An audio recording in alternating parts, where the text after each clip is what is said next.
बिस्मिल्लाहिर्रहमानिर्रहीम अस्सलाम वालेकुम मज़ीद नाज़रीन कराम, उम्मीद करता हूँ कि आप सब खैरियत से होंगे। आज आपके लिए एक बहुत ही यूनिक और ज़बरदस्त किस्म की रेसिपी लेकर हाजिर हो गया हूँ। जैसा कि आप सब जानते हैं कि महंगाई का दौर है और तमाम चीज़ों का रेट बहुत ऊपर चला गया है। इसी महंगाई के दौर में आटा भी इंसान बहुत मुश्किल से पूरा करता है। घर में मौजूद सूखी रोटियाँ इंसान को मजबूरन फेंकना पड़ती हैं, लेकिन मेरी ये रेसिपी देखकर आप वो सूखी रोटी फेंकना भूल जाएंगे, बल्कि उसके साथ आप ये मज़ेदार सी रेसिपी बनाएंगे, खुद भी इंजॉय करेंगे और दूसरों को भी यह रेसिपी शेयर कर उनका भी भला करेंगे।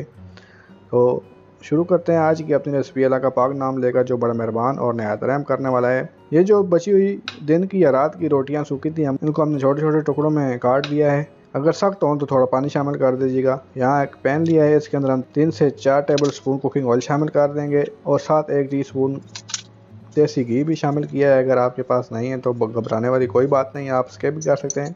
3 से 4 लहसुन कलियाँ शामिल की हैं। लहसुन ब्राउन हुआ है, 1 अदद प्याज बारीक कटा था वो इसके अंदर शामिल कर देंगे।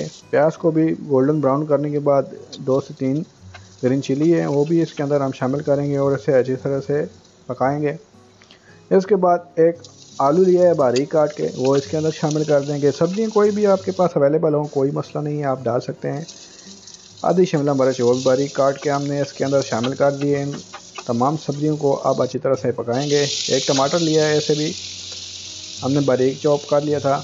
ये हमारे पास कुछ मिसालें हैं। यहाँ मैं इसके अंदर 1 टीस्पून नमक, 1 टीस्पून लाल मिर्च, धनिया 1 टीस्पून, हाफ टीस्पून गरम मसाला और 1/4 टीस्पून हल्दी को शामिल करके इन तमाम मसालों को इनके अंदर अच्छी तरह से पकाएंगे ताकि हमारे मसाले कच्चे ना रहें। तमाम मसालों को इनके साथ अच्छी तरह से पकाने के बाद इसके अंदर हम थोड़ा सा पानी शामिल करेंगे ताकि ये हमारी तमाम सब्जियाँ भी अच्छी तरह से पक सकें। तो इस वक्त हम इसके अंदर हाफ कप पानी शामिल कर रहे हैं और इसको कवर दे के थोड़ी देर पकाएंगे। तो देखें अब माशाल्लाह से सब्ज़ी हमारी बहुत अच्छी तरह से पक कर तैयार हो चुकी है। ये मेरे पास दाल है, ये मैं इसके अंदर शामिल कर दूंगा। आपके पास कोई भी सब्ज़ी रात की बची हुई हो, शोरबा हो या दाल हो या कुछ भी हो, आप इसके अंदर शामिल कर सकते हैं। अगर नहीं है तो कोई मसला नहीं है।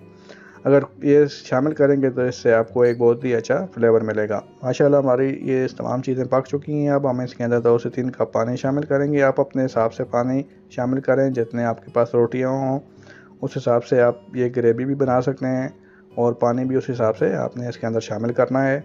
ये हमारे पास इमली का पल्प है, ये हम इसके अंदर शामिल करेंगे। अगर आपके पास नहीं है कोई मसला नहीं है।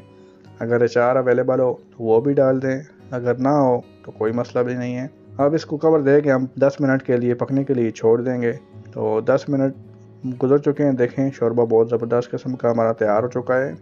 खुशबू भी बहुत ही ज़बरदस्त आ रही है। यहाँ हमने इसके अंदर नमक चेक करना है कि हमारा नमक पूरा है या नहीं। तो मुझे इसके अंदर नमक कम लगा है तो मैं इसके अंदर मज़ीद थोड़ा सा नमक शामिल कर रहा हूँ। आप अपने हिसाब से कम या ज़्यादा नमक कर सकते हैं। नमक डालने के बाद इसको अच्छी तरह से मिक्स करेंगे। अब हम इसके अंदर अपनी रोटियां शामिल कर देंगे। शोरबा ज़्यादा है, परेशान होना नहीं है आपने, बल्कि ये सूखी रोटियां हैं, ये तमाम शोरबा पी जाएंगी। अब इनको अच्छी तरह से इसके अंदर डिप कर देंगे और इसको थोड़ी देर पकाएंगे। जब पानी खुश्क हो जाएगा तो हम इसको उतार लेंगे। तो इसे पकते हुए मज़ीद 5 मिनट गुजर चुके हैं। तो देखें अब माशाल्लाह से शोरबा हमारा बिल्कुल इन रोटियों ने पी लिया है। अब हम इसको डिश आउट करके आपको दिखाते हैं कि हमारी ये रेसिपी कैसी बनी है। आप भी इसे एक बार ज़रूर बनाएं और मुझे कमेंट्स में बताएं कि आपको ये रेसिपी कैसी लगी है। मेरी इस रेसिपी को आप अपने दूसरे लोगों के साथ, अपने हमसायों के साथ, अपने दोस्तों के साथ भी शेयर कीजिएगा ताकि उनका भी भला हो सके। देखें माशाल्लाह बहुत ज़बरदस्त किस्म की रेसिपी है। तो मिलते हैं आपके साथ अपनी किसी नई रेसिपी के साथ, किसी नई वीडियो के साथ। तब तक के लिए मुझे दीजिए इजाज़त। अल्लाह हाफ़िज़।